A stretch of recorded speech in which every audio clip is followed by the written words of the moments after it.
Hey guys, welcome back to the channel. My name's Alex, and in today's video I've got a new head unit. This head unit is a little bit different to the ones I reviewed in the previous videos. The UI is a little bit different, and this one's got 2 gigs of RAM. So let's have a look at this. If I can get it open those. So this way. Got a bit of packaging. Got a user manual. So as you can see, it's a little bit different to the other ones. I am going to do a quick look at the UI once it's installed. For now, I'm just going to unbox this. Just put this to the side. Again, these are all the cables, exactly the same as all my other head units. You've got the canvas box that it's already connected up. Okay, so you got your canvas box. So this is the wire that I'm going to be using. Normally they come with another wire as well, which is this adapter. So I'm not going to use this adapter because it's not for me. One thing to note as well, if you have battery drain issues, then have this wire unclipped, and that will sort out your drain issues sometimes, unless you might have to do a wire tap. This is the radio, yeah. Comes with another bag of wires, so you've got your GPS, just take it out. Got your GPS wire, standard. You've got your reversing camera wires, and it also comes with 2 additional USB cables. Let's get the head unit, let's get that out of the way. Right, so the head unit, let's get out. This one's, again, it's already got the cables already in, the RCA cables and things like that, so that's already plugged in. The back looks same as all my other head units. The front, I've not had this design before, but as you can see, it's touch screen, and then you've got your screen here. So what I'm going to do now, actually, and then you've got your mic, and then you've got your reset button, power, home button, back, volume down, volume up. So what I'm going to do now is insert it into the car and give you a quick look on how it looks like. Right, so I've got the head unit installed. What I'm going to do now is do a boot up, so let's see what it looks like. So just turned on the ignition. Hopefully it does turn on, so there you go. So instantly you can tell it's a little bit different to the other head units. The other head unit's got this different logo, and then it's got this little weird animation stuff, but I like it. It looks a lot more clear. The screen straight away looks more clear compared to the other one, the other 3 that I have reviewed. So there you go, and this is what the UI looks like. So to me, this looks a lot more crisp. The edges around the boxes look a lot more clear. Looks like this head unit has better definition compared to the other ones. So I'm not sure if it's got the same resolution. I need to check this out later on. We'll do a follow-up video of how the apps work and give you a bit more detailed analysis on the next video, but this one's just a quick look at all the settings, how it performs at a quick glance, and I'll do a follow-up video.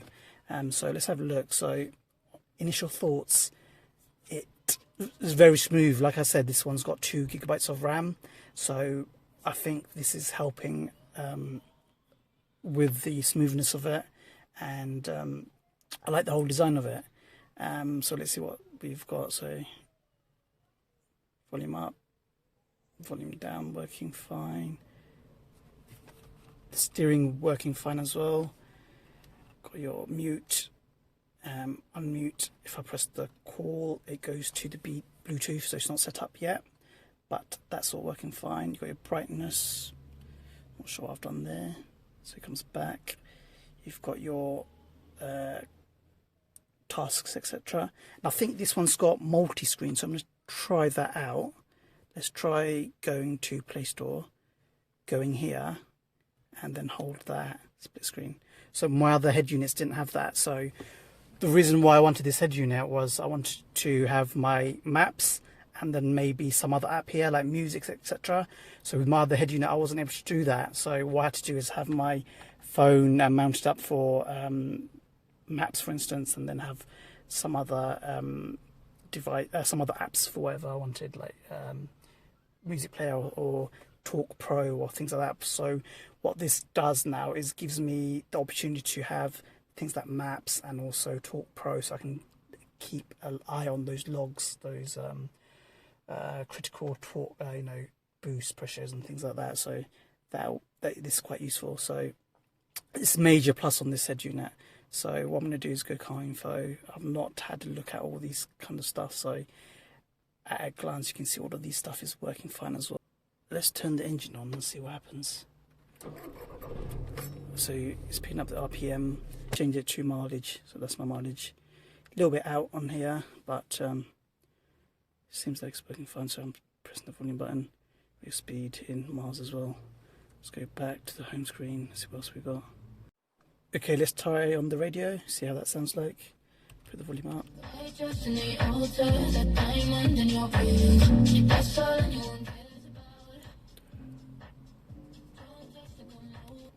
So for me, it feels like it's a lot more clearer, but I'm not sure if it's because of the sound quality, if it's actual the wattage of the sound, because the other ones were 4 times 45. I'm not sure if this one's rated higher. I need to check this up again, but it seems like it's a lot more powerful, but it might be due to the powerful radio booster. It sounds a little bit better. You've got your Bluetooth that you can connect up. Again, I haven't set it up yet, but once it's all set up, I can do that. Right, so let's see what navigation is installed. So it's called iGo or something like that, which is the default maps, and I probably wouldn't be using this one. I'm going to download Google Maps or Waze because I prefer that look, and you can get updates.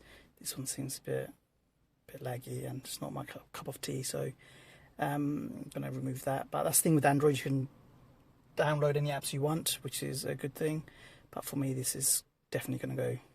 It's got this tire pressure monitor, but I don't think I've got that set up, so it's not going to show that, but it's quite useful having this. If I have it all set up, I'll show you in the future how that looks like. That's pretty cool though. But I don't think I've got the sensors installed, so I'll probably do that in the future, but that's a nice feature you can have. Music, if you've got stuff installed, then it'll come up here, so it seems like there's already something downloaded here. So we've got a few stuff already downloaded on the head unit. That's how it sounds like. Pretty decent. I think it sounds a little bit better than my other head unit, so I'm kind of liking this one. Got your Chrome already installed, your Play Store, you can download your apps. Obviously I need to set everything up, I haven't done that yet. Got YouTube already all set up. Voice search, maps. Okay, because it's got Google Maps already on the GPS test, and got other little things. So yeah, just to show you the details. So this is how much space I've got. It's only 16 gigabytes, but I never use the that much storage anyway, because I don't download anything. I use stream Spotify, so I don't really need storage. And as you can see, it's 2 gigabytes of memory, so I think that's helping a lot. And I would definitely recommend having 2 gigabytes over 1 gigabyte now, seeing how smooth it runs, and this looks a lot better. So what I'm going to do now is end it here. If you have any questions, write them down below.